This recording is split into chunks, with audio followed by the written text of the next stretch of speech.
mwezi wa 10, 2025.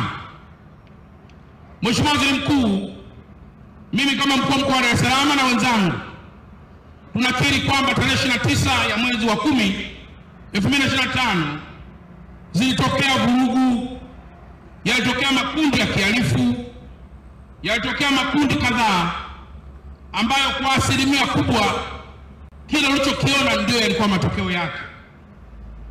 Ipo miundombinu ya serikali iliyowashwa moto, ipo miundombinu ya watu binafsi iliyowashwa moto, wapo waliojeruhiwa, vipo vifo, wapo walionyang'anywa mitaji, yapo maduka yaliyobomolewa, zipo pia mpaka safe au ATM za benki ambazo zimebomolewa na kuibiwa fedha hizo. Mheshimiwa Waziri Mkuu, tumesikiliza hotuba ya Mheshimiwa Rais katika Bunge akizindua shughuli za Bunge. Mimi kama mkuu wa mkoa wa Dar es Salaam na wenzangu tumefuatilia kwa sehemu kubwa, na tunakuahidi mbele yako leo kwamba yale maelekezo yote aliyoyatoa tutafanyia kazi. Tutaendelea kuunganisha wana Dar es Salaam na tutaendelea kuhubiri dhana ya amani ambayo itakapovurugika kama ambavyo tuliona kidogo inakuwa ni janga na inakuwa ni jambo kubwa mno. Lakini pia Mheshimiwa Waziri Mkuu, tumesikiliza hotuba yako ukiwa unatoa neno shukrani kwa waheshimiwa wabunge. Umeonyesha kwa dhati kabisa kwamba viongozi wa serikali na watumishi wa serikali ambao watakuwa wanatembea na petroli kuongeza chuki kati ya Watanzania na serikali yao, wewe utadili nao moja kwa moja. Mheshimiwa Waziri Mkuu, ni kweli kwamba wananchi yapo mambo ambayo wanachukia, na mambo ambayo wanachukia Mheshimiwa Waziri Mkuu, wengine huwa wanaweza kuyaongea na wengine huwa hawawezi kuyaongea. Kwa mfano, Mheshimiwa Waziri Mkuu, serikali imetoa kipaumbele kwa makundi maalum ya wanawake, vijana pamoja na watu wenye ulemavu. Mwananchi anakwenda kwa ajili ya kupata mkopo, anazungushwa siku ya kwanza, anazungushwa siku ya pili, anaomba rushwa, mkopo nao hapati. Huyu mwananchi kwa ujumla lazima ataichukia serikali. Na maelekezo haya Mheshimiwa Waziri Mkuu yapo kwetu wenyewe kama viongozi wa serikali, kwamba sisi lazima tusimame kidete kuhakikisha Mtanzania huyu na mwana Dar es Salaam haichukii serikali kwa kukutana kiongozi mwenye hofu ya Mungu na ambaye pia atashughulikia matatizo ya Tanzania na Dar es Salaam hawa pasipo rushwa wala bila majigambo. Hili naomba nikuthibitishie Mheshimiwa Waziri Mkuu kwamba mimi na wenzangu hapa Dar es Salaam lazima tujipange upya. Kama wapo Watanzania na Dar es Salaam wanaochukia serikali yao kwa sababu ya jambo hili la mikopo, na mimi kama mkuu wa mkoa chini ya Mheshimiwa Waziri wangu TAMISEMI lazima na mimi nitadili nao moja kwa moja ili kuhakikisha faraja kwa Watanzania hawa inarudi kama ilivyokuwa. Lakini jambo jingine Mheshimiwa Waziri Mkuu, unakuta Mtanzania wa Dar es Salaam, Mheshimiwa Rais ameshatoa fedha kwa ajili ya miradi ya maji, lakini hapa Ubungo kwa mfano kila siku anaambiwa maji hamna. Wakati fulani bili inakuja kubwa na maji akiwa hamna. Huyu mwana Dar es Salaam lazima ataichukia serikali. Mimi naomba nikuthibitishie Mheshimiwa Waziri Mkuu kwamba kama wapo watu wanaochukia serikali kwa sababu ya huduma hizi za maji mbovu, nimekwisha ongea na Mheshimiwa Waziri wangu wa maji kwamba zile data tunazozungumza kwenye vinywa vyetu kuhusu maji kwa wana Dar es Salaam ziwe ndio data halisi na watu waweze kupata maji. Nimemwambia Mheshimiwa Waziri, mimi najiandaa kwa miezi mitatu. Kama hali ya maji itaweza kuendelea kusumbua watu wa Dar es Salaam na wakaendelea kuichukia serikali, nitamfikishia waziri wangu wa TAMISEMI, atafikisha kwako na hawa wote ambao wanazembea kuweza kufanywa kazi ya msingi. Mheshimiwa Waziri Mkuu, kwenye hospitali na sehemu zinginezo wapo watu pia wanalalamika sana. Nimejibiwa vibaya na daktari, nimejibiwa vibaya na nesi, nimeomba rushwa na kadhalika. Nataka nikuthibitishie Mheshimiwa Waziri Mkuu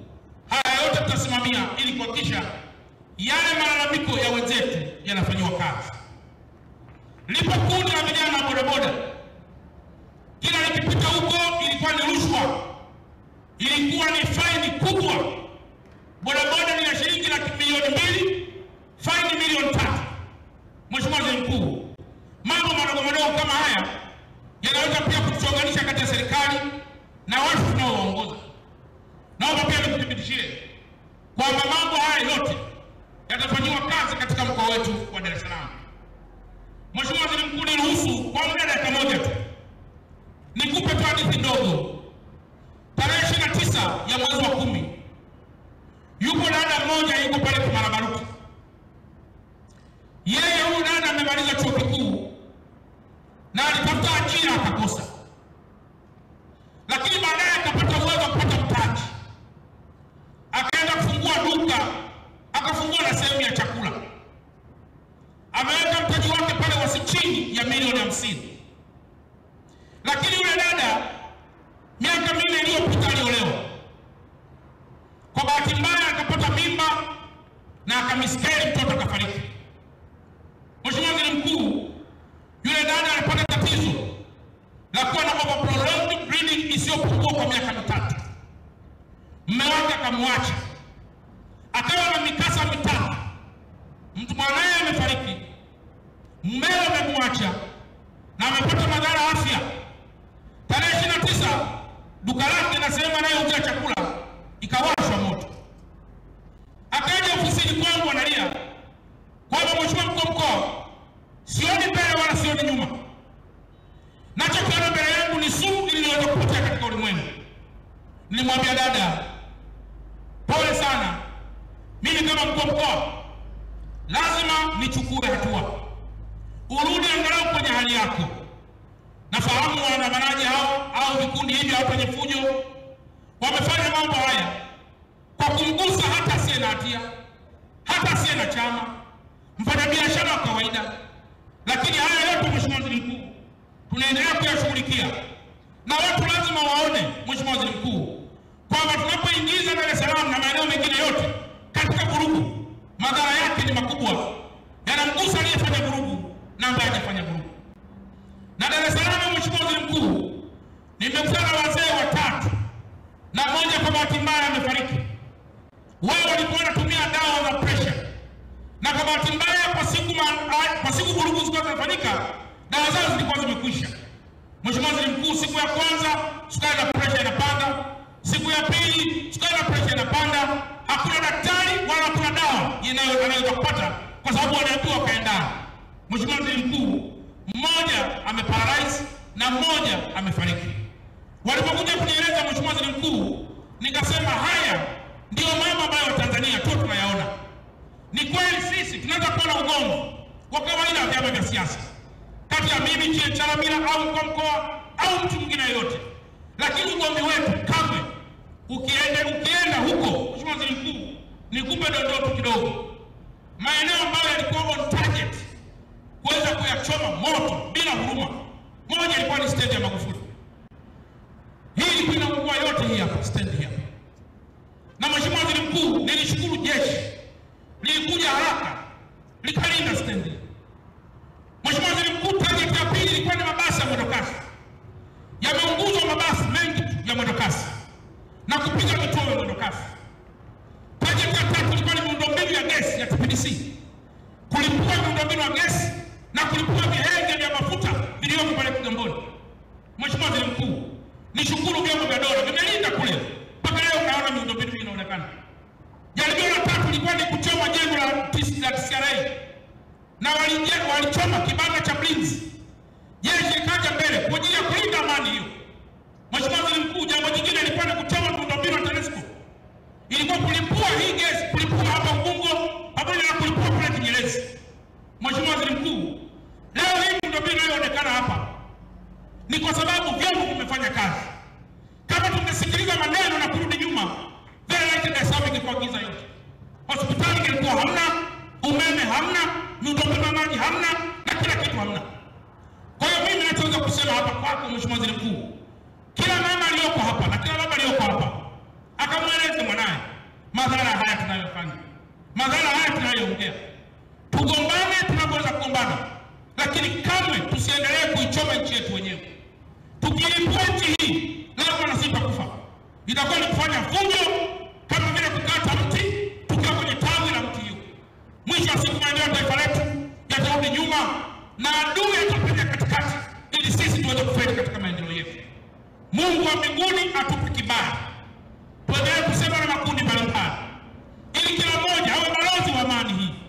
Kila mmoja awe balozi wa maendeleo yanayofanyika katika taifa letu. Na mwisho kila mmoja asikilize mawaidha ya viongozi wetu.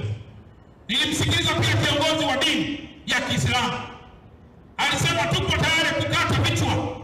Mimi naomba nionye pia hapa. Tusifike huko ndugu zangu viongozi wa dini. Tuwe ni watu tunaoadilisha, tunaokemea.